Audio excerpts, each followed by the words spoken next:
Current research shows that air inside your home can be more seriously polluted than outside air, and because people often spend up to 90% of their time indoors, the risk to your health may be greater from indoor air pollution than from outdoor air pollution.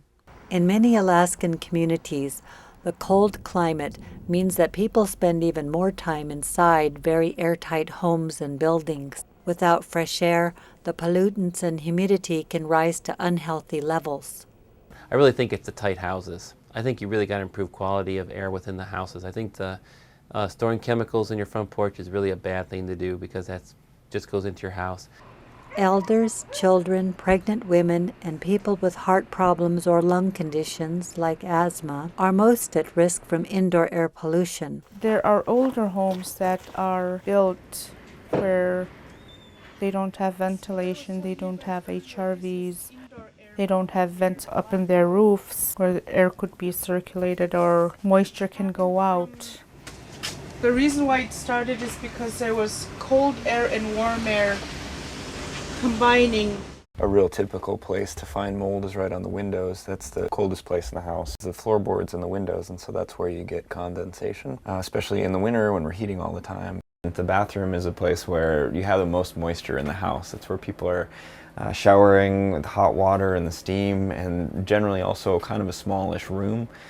So if you can't ventilate that room, it's a place where mold can form, can get into cracks and crevices, and you can see some of the gaps here where that hot, moist air could get into the walls and cause mold problems there.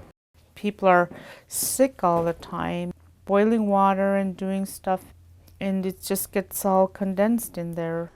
There are many sources of pollution that can be found in indoor environments. Bad air comes from the kitchen, it's from cooking, particulates, products of combustion. Sources of air pollution within homes or offices can include burning of oil, gas, kerosene, coal, wood, and tobacco products, wet or damp carpet, products for household cleaning and maintenance, personal care, and diesel and other fuels stored inside.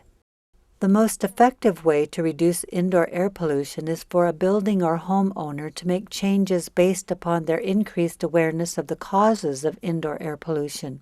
If the source of the pollution can be taken outdoors, put in a tighter container, replaced with a non-toxic alternative or some other strategy, then its risks will be reduced. If this is not an option, then a second option is to dilute its concentration through increased ventilation in the building with outdoor air if it is cleaner.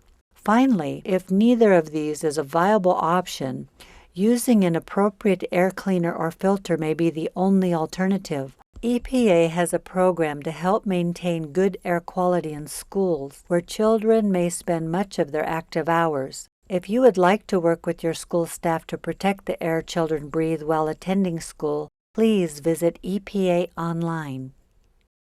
In order to effectively address indoor air pollution and its health impacts across a tribal community, it is important to seek partners to initiate collaborative projects. The environmental, housing, and health programs all have a role to play and can be critical to implementation of broad solutions.